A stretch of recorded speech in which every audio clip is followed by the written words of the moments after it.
Good morning. This is Optical Fiber Communication DET 3202.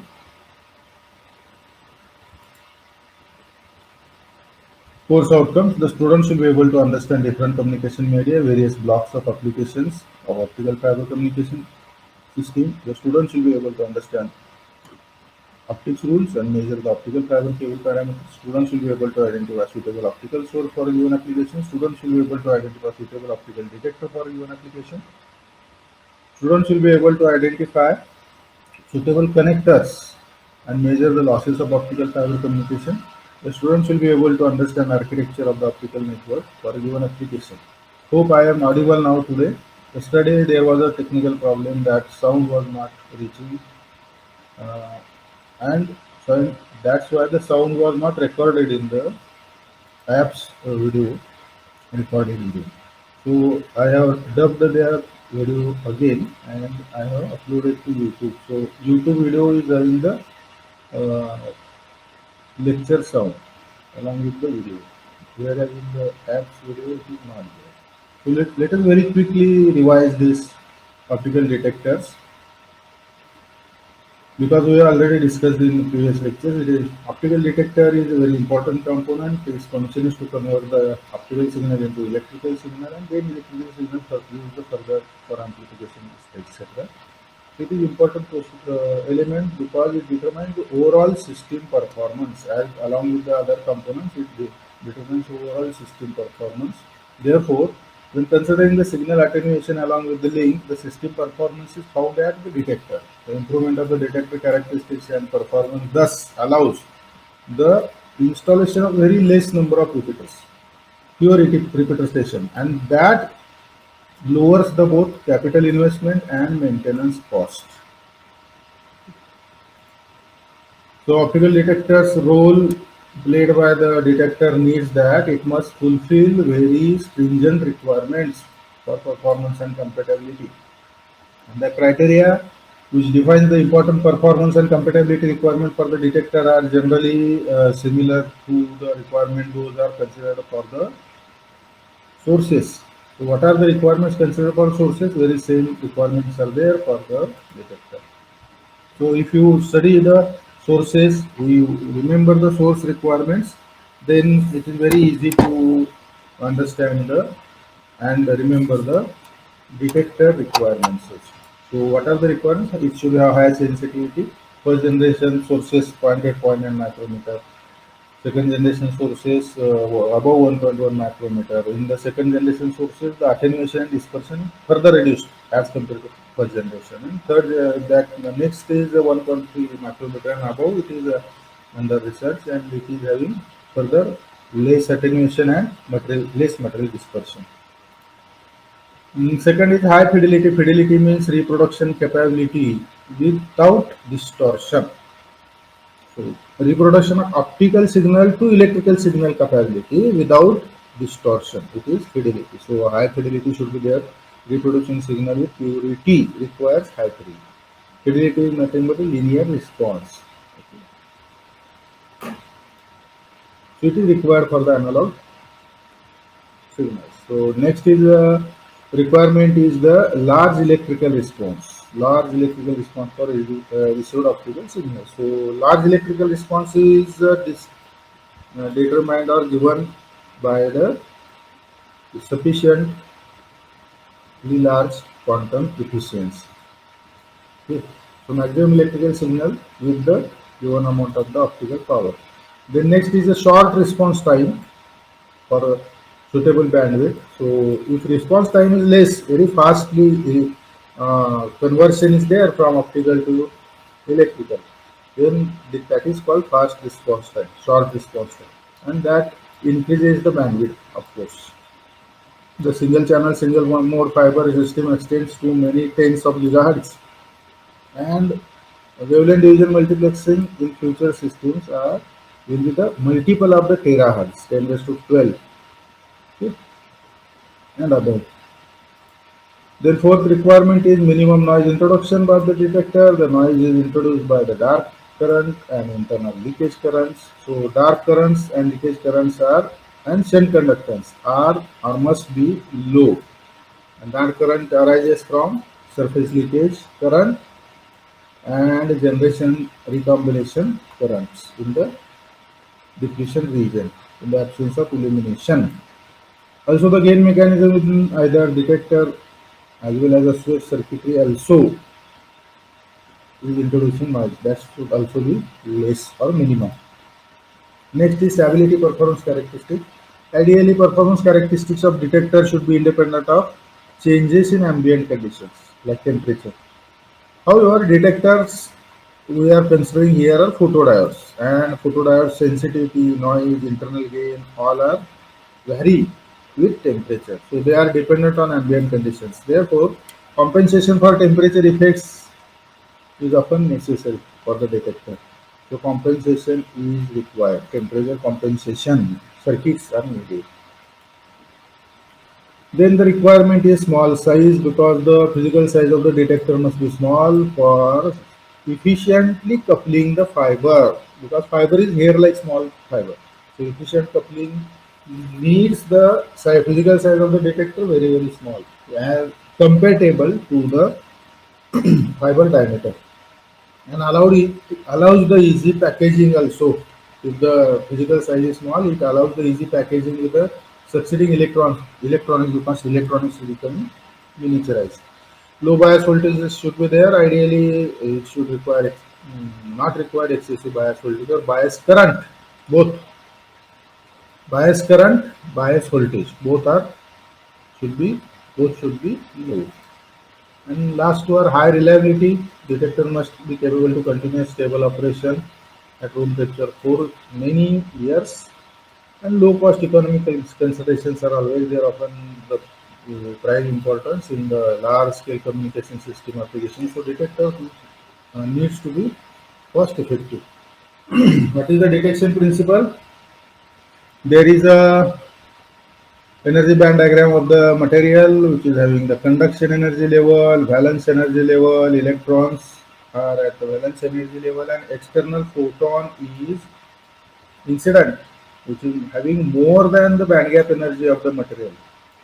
Energy of the photon HF is more than band gap energy. Then if it is incident, then it is absorbed and electron is released and goes from valence to conduction state. This is detection principle. Okay, this is basic detection principle. Photo generation will be there of electron hole pair. Whenever electron is released, there will be generation of the photon in the valence state. So electron hole pair generation will be there. So continuing the detection principles, the operation of the PN photodiode, in which P region is there, N region is there. P region is connected negative of the battery, N region is connected positive of the battery, and there is a depletion region. Okay. As the battery is connected positive to N and negative to P, there is a reverse bias, obviously, and this reverse bias increases the depletion region. It increases the depletion region. Okay, it becomes wider. Now here the conduction and valence state energy are also shown. The P side conduction state and valence state energy are higher as compared to N side in conduction and valence state energy. And in depletion region, it is continued, and both are smoothly connected, having the variation. Whenever the optic photon is incident in the depletion region, the photon is get absorbed, which is having the HF energy, and that photon will release electron hole pair, photo generated electron hole pair.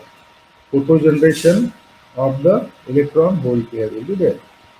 And then whenever it is generated, the separation of the electron hole pair also is there. Separation, because depletion layer is having all this voltage, positive negative battery is connected, all the voltage across the depletion region, across the depletion, complete voltage comes across depletion layer region, because N is conducting area, P is conducting area, these connecting wires are conductors.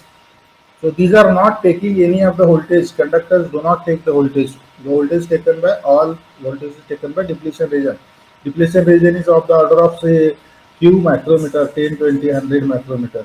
So very thin depletion region takes all the voltage across it, that creates very high electric field. Under the high electric field influence, the photo-generated charges, electron and hole, will have very high drift. These arrows are shown that drift. For the existing hole and pair, these arrows are shown the drift for existing electron and hole pair. So electrons are collected by positive of battery, holes are collected by negative of the battery. Okay. So once the electron hole pair is generated, that charged particles are collected with very high velocity, high acceleration by the positive and negative of the battery. Okay, so this is called sweeping of the charged particles, drifting of the charged particles. So charged particles are drifted, swept, dragged very heavily because of the electric field uh, influence.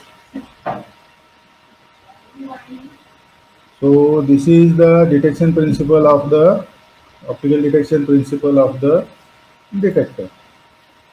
So optical detector principle, when photodiode is reverse bias, electric field developed across the PN junction sweeps the mobile carriers, holes and electrons to their respective majority charges. P and N type material.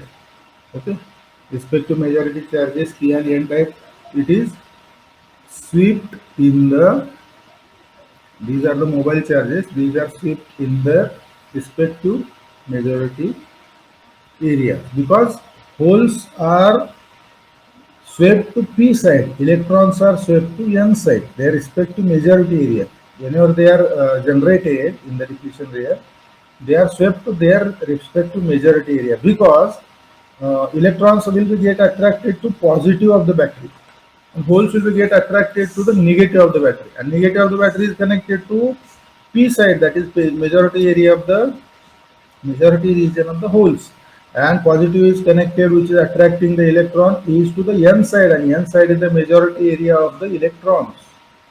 That's why hole attracted towards the majority area of holes, and electron attracts towards the majority area of electrons, that is N side. So their respective majority sides, their mobile charge carriers are swept. Then the depletion region or the depletion layer is created on the either side of the junction, that we know the barrier has the effect of stopping the majority carriers crossing the junction in the opposite direction of the field, that is also we know. Okay. So majority charge carriers cannot cross the junction because of the barrier in the reverse bias condition. However, the field accelerates the minority charge carriers, that is holes are accelerated towards the P side and collected by negative side battery, and electrons are accelerated from towards the positive of the battery. So similarly, the photo-generated charge particles are accelerated, electron towards positive side, holes towards negative side. Similarly, the minority charge carriers, that means the P region will have electrons. Okay, this is minority charge carrier, and N region will have holes. This is minority charge carriers. Okay, so P electron will be collected by positive of the battery. Okay, and hole will be collected by negative of the battery. They process the junction. These are the minority charge carriers. They process the junction. They are able to cross the junction. Okay. Majority charge carriers, they are swept away from the junction. That's why it increases the depletion region. But minority charge carrier, they are very easily crossing the junction. And this minority charge carrier creates the current which is called reverse leakage current. Okay, so this is reverse leakage current, of the diode. So depletion region layer is created on either side of the junction, and barrier will be there that stops the majority charge carriers. Crossing the junction in the opposite direction. But however, the field accelerates the minority charge carriers from both the sides to the opposite side of the junction, forming reverse leakage current. It forms reverse leakage current. Okay. So whenever there is reverse biasing, the minority charge carrier contributes reverse leakage current. Okay. The photon incident on the near the depletion region with the energy greater than or equal to the band gap energy of the fabricating material, that is HF is more than Eg, will free an electron from the valence band into conduction band. Okay, that we have seen in the figure also. Whenever there is a photon incident on the depletion region or nearby depletion region, and if it is photon is having energy greater than or equal to the band gap energy Eg, more than or equal to, what is Eg is the band gap energy of fabricating material. That is HF is more than or equal to Eg. If this photon is absorbed, it will free the electron from the valence band into conduction band. Electron will be freed for the conduction and it goes from valence to conduction. This process leaves the empty hole in the valence band. So a hole, empty hole or absence of electron is created, and that's why it is called the photo generation. The photon creates the electron and hole pair. So photo generation of electron hole or carrier pair, electron hole pair or carrier pair. So carrier pair which is generated by photon or photo energy near the junction are, once it is generated, are separated and swept, drift under the influence of electric field. Once the carrier pair near the junction is generated, immediately they are separated and swept or drift under the influence of electric field.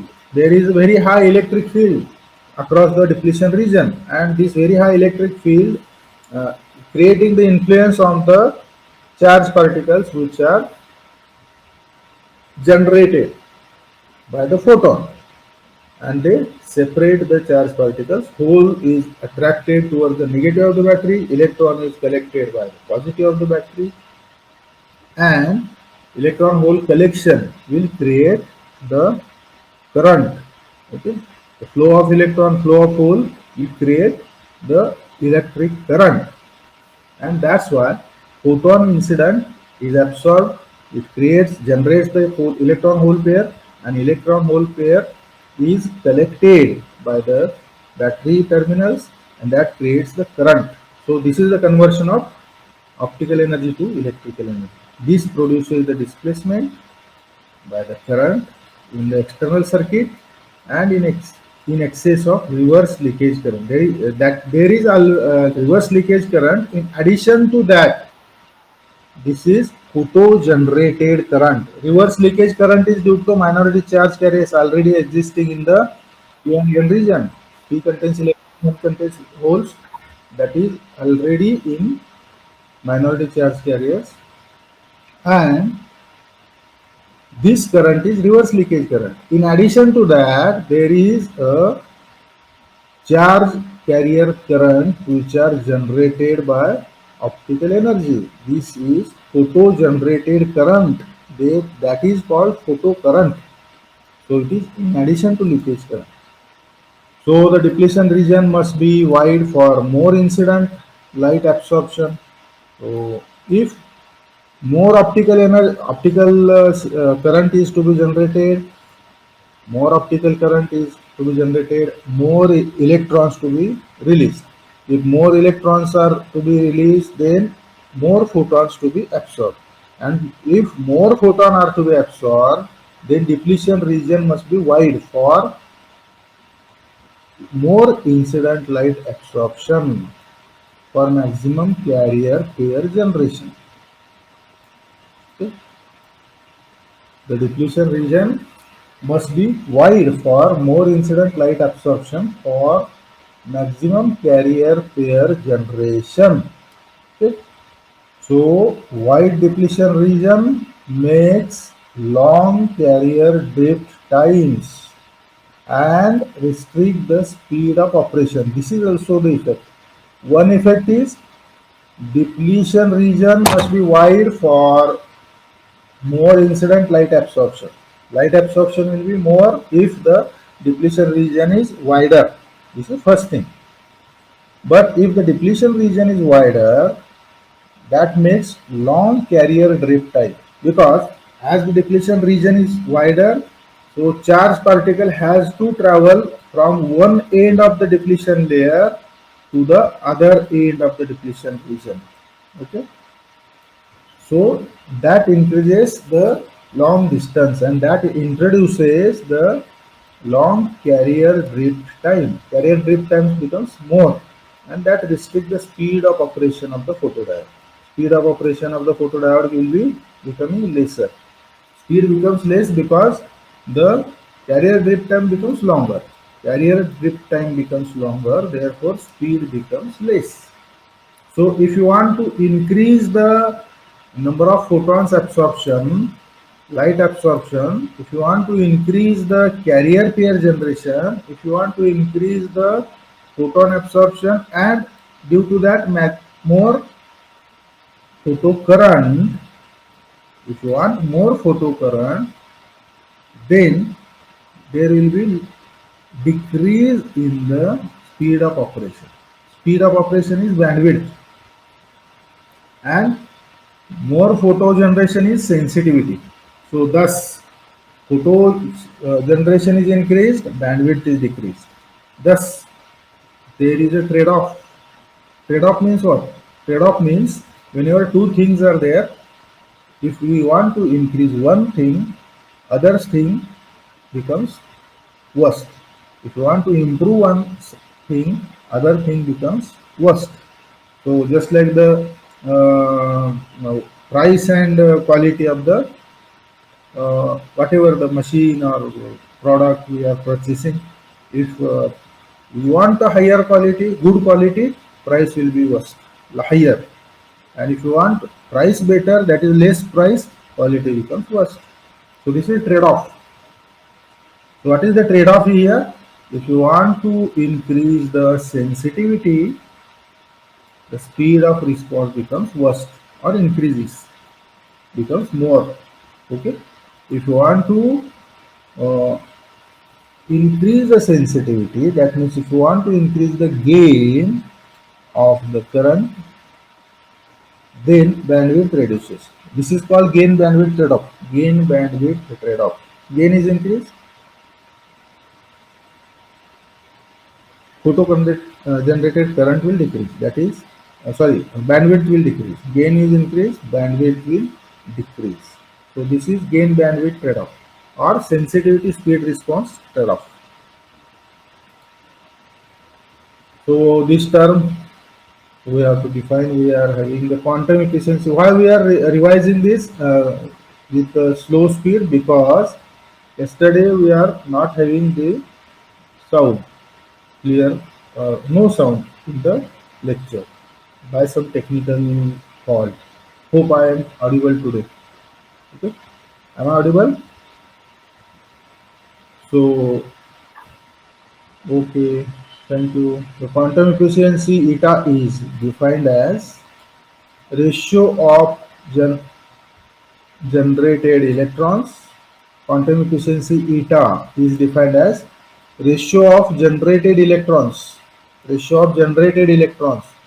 collected at detector terminal ratio of generated electrons collected at detector terminal to the or and incident photon absorbed by photodetector. What is the efficiency, quantum efficiency? It is ratio of generated photon which is collected at detector terminal and incident photon which are absorbed by the photodetector. So eta can be written as number of electrons collected divided by number of incident photons. So number of electrons collected divided by number of photons absorbed.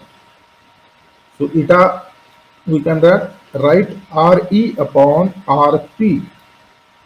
Re is rate of electron, Rp is rate of photon, where Re is the corresponding electron rate, electrons per second, and Rp is incident photon rate.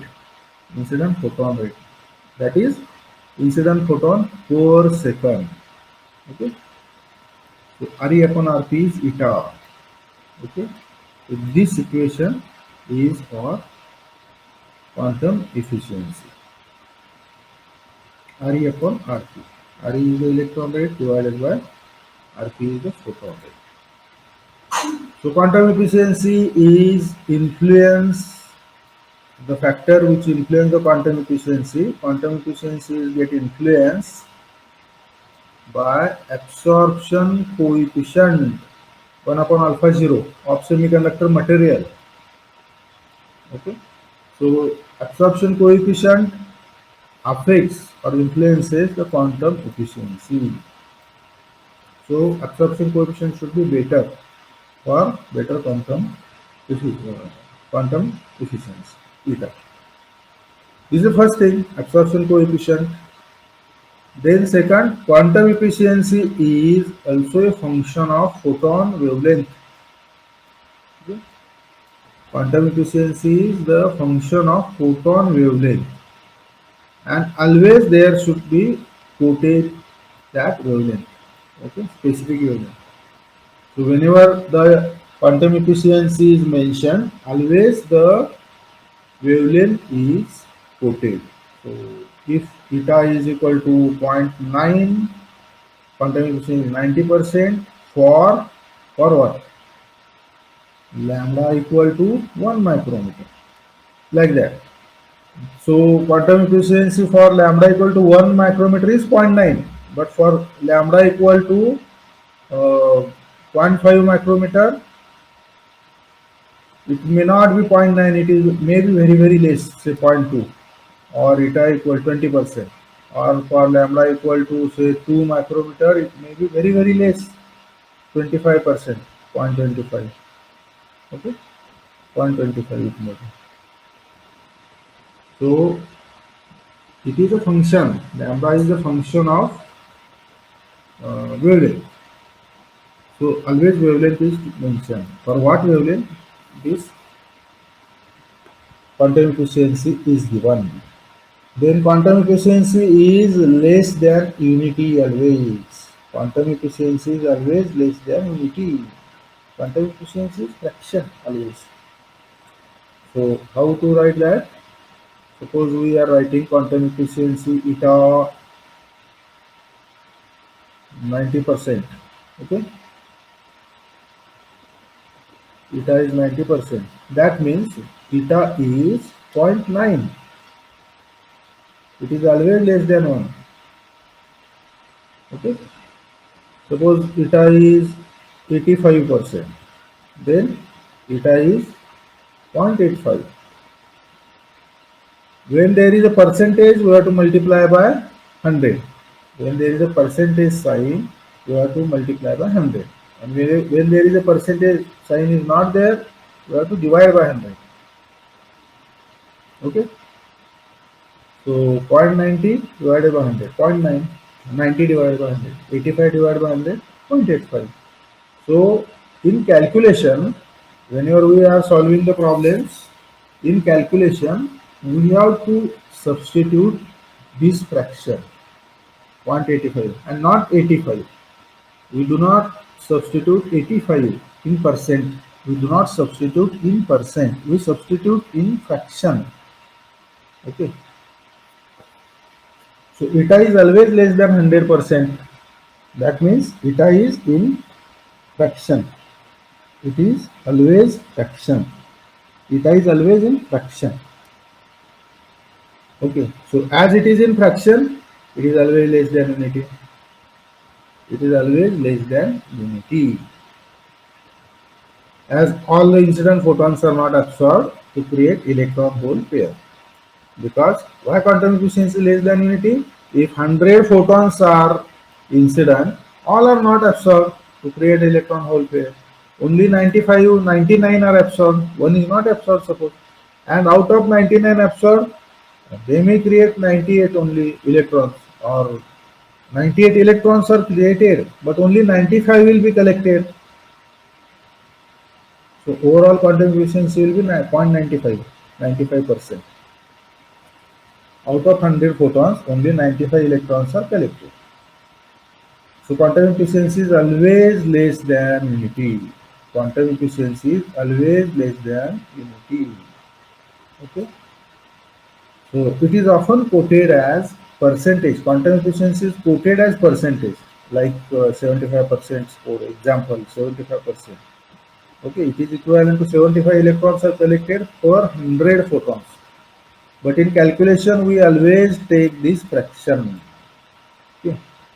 So you can answer as eta equal to 0.9, or you can answer eta is 90%. Both are correct.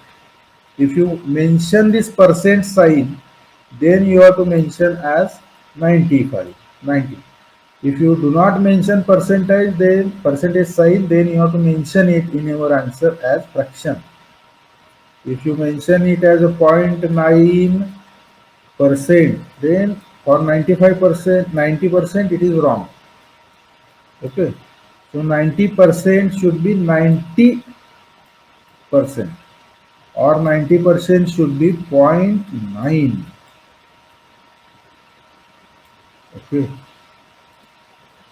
So there is one more term that is called responsivity. Responsivity is defined as R is equal to IP upon PO, and its unit is ampere per watt, because it is ratio of current to power. IP is the output photo current, and in amperes, of course, and PO is incident optical power. Okay, in watts. Incident optical power, or we can say output optical power from the fiber. Output optical power from the fiber, because detector is connected at the output of the fiber. So let us check the equation in terms of responsivity equation in terms of quantum efficiency. Okay, because quantum efficiency is RE upon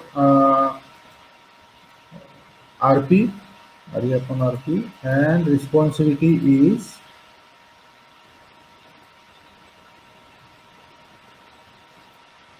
IP upon PO. So let us check this.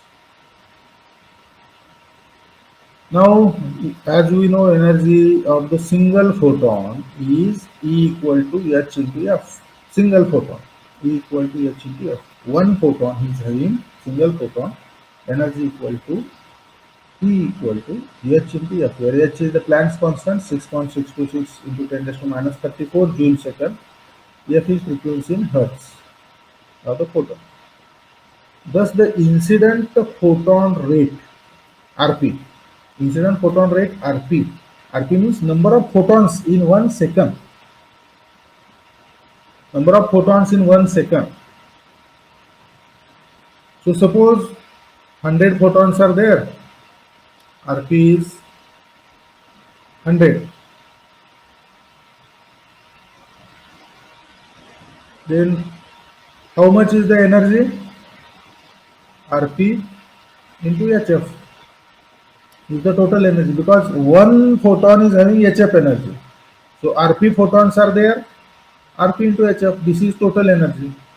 If RP is number of photons in 1 second, so this energy is in 1 second. RP into HF is 1 second. So energy in 1 second is nothing but power. Okay. Energy in 1 second is nothing but power.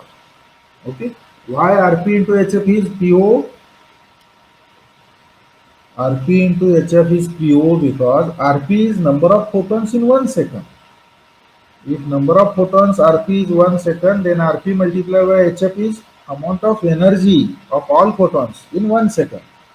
If energy in 1 second is found or calculated or known, it is nothing but power. Power is the rate of energy, energy per unit time. So incident photon rate is RP, when it written in terms of incident optical power and photon energy as RP is equal to PO upon HF, because RP into HF is PO, RP into HF is PO, so HF is taken on this side, other side, it goes into denominator. So HF goes into denominator. So RP is PO upon HF. RP is PO upon HF. You can write. Because power is energy per unit time, power is energy per unit time, and total energy made up of the all the photons in 1 unit time. So this is one equation. Then the responsivity equation continues.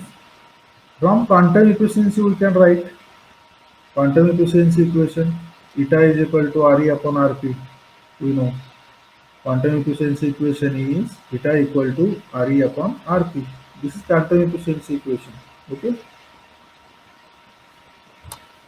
So if you take this Rp on the other side, Re equal to eta into Rp.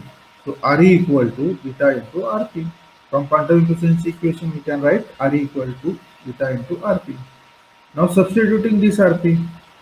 Okay. Why? Because we are knowing Rp is equal to PO into HF. Rp is PO into HF. So we know Rp is PO into HF. If you substitute Re equal to eta into Rp, so it becomes Re equal to eta into PO into HF. So what is Re? Eta into PO into HF. Okay. Re equal to eta into PO into HF. So this is the equation. Re equal to eta into PO into HF. So Re is eta into PO into HF. Re is eta into PO into HF. Therefore, the output photocurrent we can find from this, because Re is the rate of electrons. Rate of electrons means what? Electrons in 1 second, number of electrons.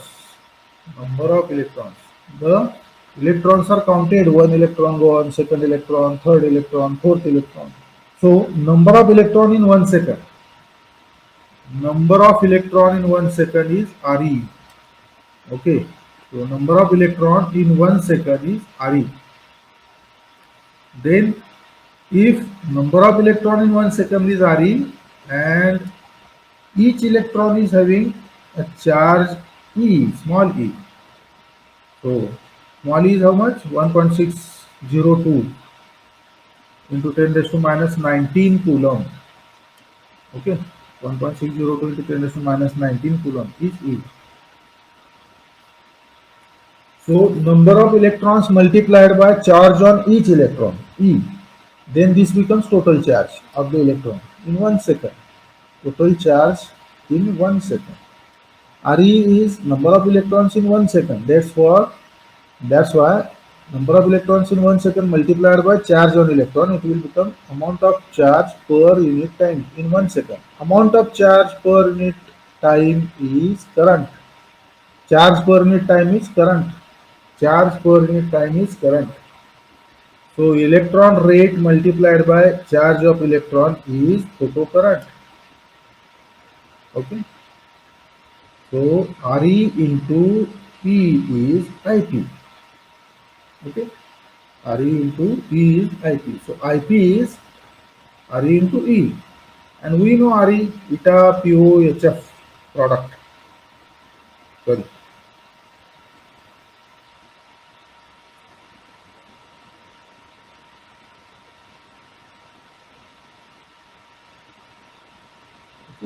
What is RE?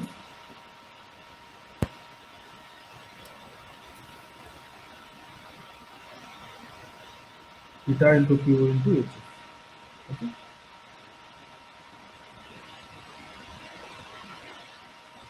Now, how we can write IP now? IP is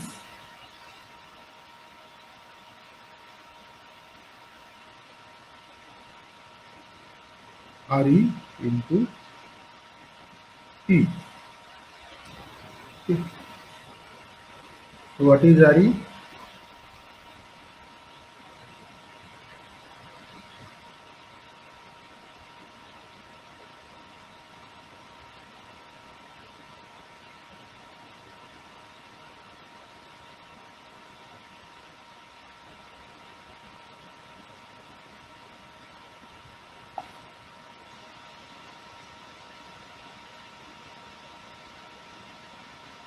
Sorry, what we have written here is uh, RE is eta PO upon HF. Okay. How?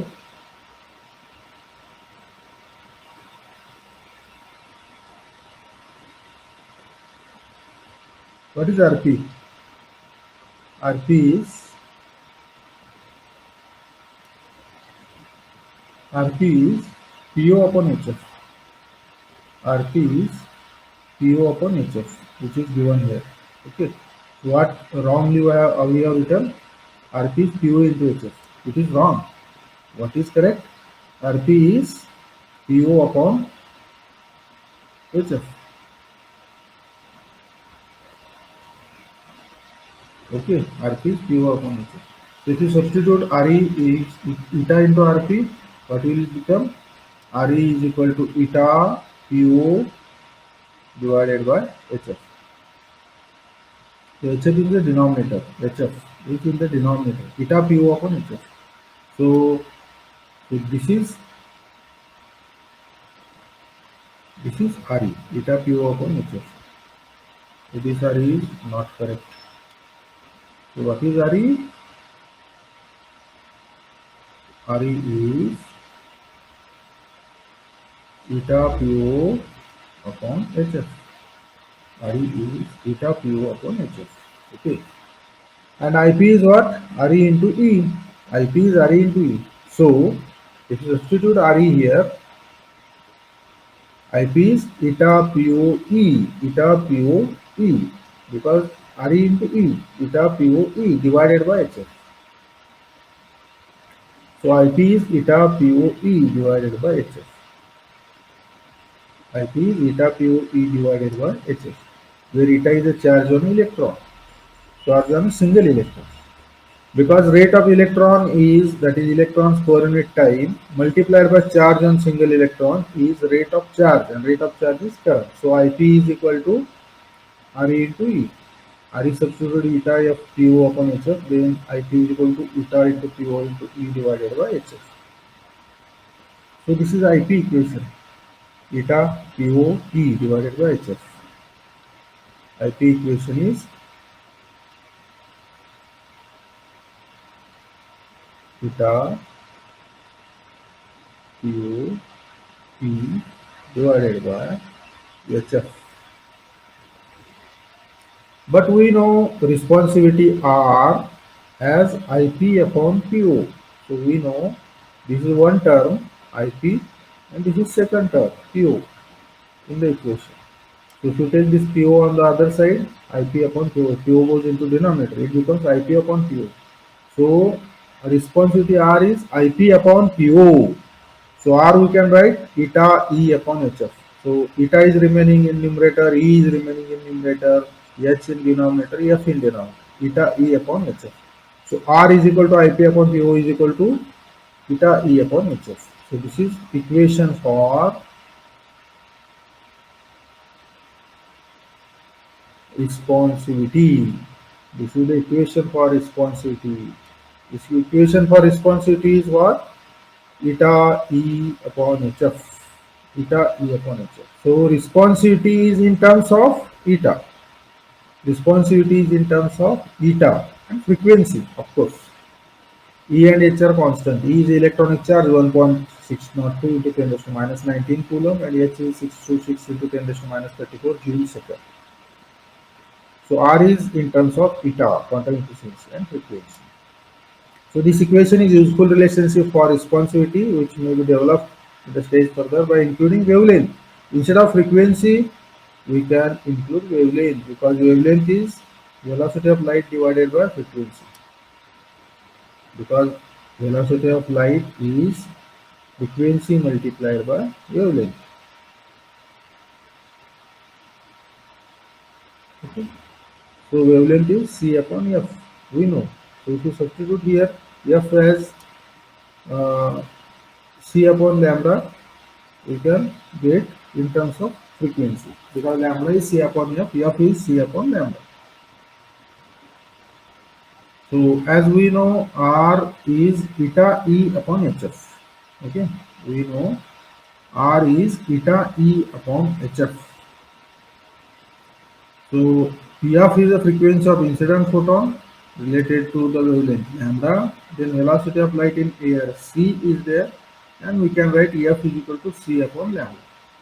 F we can write C upon lambda. And then we can substitute in the equation of R. We know the R equation, eta into E divided by H into F. Okay. If you substitute F as C by lambda, eta into E divided by H into F. F we can substitute as C upon lambda. F is C upon lambda. So lambda is the denominator of denominator, which goes into numerator.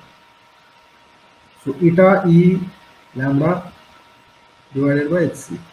Eta multiplied by E multiplied by lambda divided by H into C. Here E is the electronic charge, constant. H is the Planck's constant, constant. C is the velocity of light in vacuum, constant. E is electronic charge 1.602 10 raised to minus 19 coulomb. H is a Planck's constant 6.626 into 10 raised to minus 34 joule second, and C is the velocity of light 2.998 into 10 raised to 8 meters per second. These three are constant. So R is in terms of quantum efficiency lambda and wavelength. Quantum efficiency eta and wavelength lambda. So R is eta into E into lambda divided by H into C. So here we should note the responsivity is directly proportional to quantum efficiency. Of course, for given wavelength, for a particular wavelength, for say wavelength lambda 1 micrometer, 2 micrometer, whatever wavelength, for particular wavelength, R is responsivity is directly proportional to eta. Okay, all other are constants. If you take the wavelength for particular wavelength, wavelength is also constant. So for wavelength 1 micrometer, we will substitute 1 micrometer always. So R is directly proportional to eta. Here we note that responsivity is directly proportional to quantum efficiency. So R is eta E lambda upon Hc. This is the equation for responsivity in terms of quantum efficiency and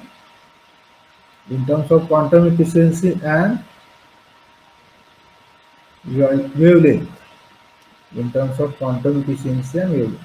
Equation is also there in terms of quantum efficiency and frequency. Equation is also there in terms of quantum efficiency and wavelength. Responsivity is having two equations. Responsivity is eta E upon HF. Responsivity R is equal to eta E lambda upon Hc.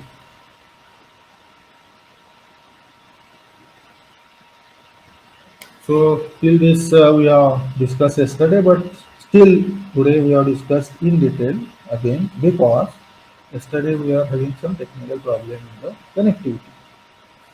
So this is the graph of the responsivity versus wavelength. Graph of responsivity versus wavelength. Okay. So on x-axis it is wavelength, on y-axis it is responsivity. Wavelength in micrometer, responsivity is ampere per watt. Responsivity is IP upon Q, ampere per watt. So this is the figure of responsivity against the wavelength characteristics. An ideal silicon photodiode. This is ideal photodiode characteristic. Ideal silicon photodiode characteristic for a typical DOI with also with the typical photodiode. For practical photodiode, ideal photodiode and practical photodiode. What ideal photodiode says? Because our equation responsivity is quantum efficiency eta charge on electron E, okay,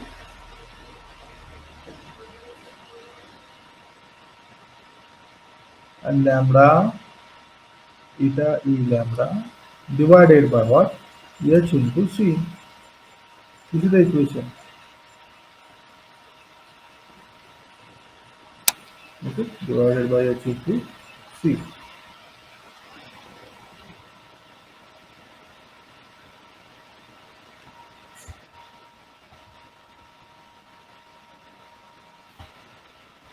So R is equal to eta E lambda upon Hc, or R is equal to eta E upon Hf. This is also correct. But here we are considering eta E lambda upon Hc. For particular device, eta is a constant. Once it is fabricated, quantum efficiency is constant. Once the device is fabricated, quantum efficiency for device is constant. E is a constant charge on electron, H is a constant Planck's constant, C is a constant velocity of light. Eta, E, H, C all are constant. Okay, for the diode detector. Then we change the photon frequency. We change the frequency. First we will illuminate the detector with frequency, suppose very small, or in the very small range. Okay. Then the frequency of higher value is incident. Then again higher value. Then again higher value. So as the wavelength of higher and higher value is incident, responsivity will go on increasing, because this is frequency. Wavelength is directly proportional to responsivity. As wavelength is go on increasing, responsivity go on increasing. This is the graph. Ideally, this should be there. Ideally, the photodiode should have this particular wave characteristics. So, as R is proportional to lambda, R is directly proportional to lambda, graph should be linear from 0 to maximum responsivity. 0.24, 0.88, 1 up to 1. Okay. So this should be linear, ideally. Practically is what? As lambda is increased, okay, from certain lambda value, the photogeneration starts. Whenever certain lambda value is there, photogeneration starts. Because of the absorption coefficient. Because very short wavelength will travel very short, long wavelengths will absorb or reach into very long distance. Okay. So long wavelength will have more distance covered. So after certain wavelength, the photogeneration starts. Responsivity is starting, increasing from 0. And as the wavelength goes on increasing, responsivity also goes on increasing. Okay. So, but at particular wavelength, okay, cutoff wavelength, at particular, this is the ratio is same, 0.51. Whenever the cutoff wavelength and incident wavelength are same, this is normalized 1. So at certain wavelength go on increasing, isn't it? And we know energy of the photon E is hf, or Hc upon lambda. H into C upon lambda. H is constant, C is constant. Energy is inversely proportional to lambda. As this lambda goes on increasing, at particular lambda, the energy becomes less than band gap energy. Energy becomes less than band gap energy. So what is the condition? Energy of photon should be always more than or equal to band gap energy. If energy of photon is more than or equal to band gap energy, then and then only that photon will be absorbed and detected by the photo detector. Otherwise, that photon is not absorbed and it will not create any electron hole pair and it is not detected because that photon is not having the value more than band gap energy. So electron will not be released from valence state to conduction state. This is the case when the wavelength is becoming so large that at that wavelength the energy of the photon becomes less than band gap energy. And after that, for higher wavelengths, obviously energy becomes further less and less because as wavelength increases, the energy decreases because wavelength and energy are inversely proportional to each other. E is equal to hc upon lambda. H and c are constant. So E is photon energy is directly proportional to frequency and photon energy is inversely proportional to wavelength. Okay. So as wavelength increases, photon energy decreases. Ideally, responsivity will be very straight, but practically it is not straight. It starts after some wavelength and slowly it increases, slightly nonlinear. At particular wavelength, it suddenly drops to zero. What is that wavelength? The wavelength that makes the photon energy less than band gap energy. The wavelength that makes the photon energy less than band gap energy. This is called cutoff wavelength. That we will check afterwards. The definition of cutoff wavelength we will check afterwards. So this is the actual practical responsivity versus wavelength characteristics. This is theoretical or ideal photodiode characteristics, very straight, and this is typical photodiode characteristics. That is practical photodiode characteristics. Okay.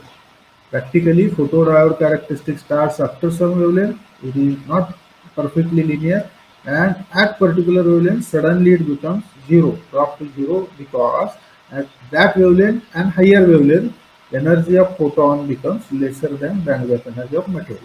So those cannot be detected. Responsivity becomes zero.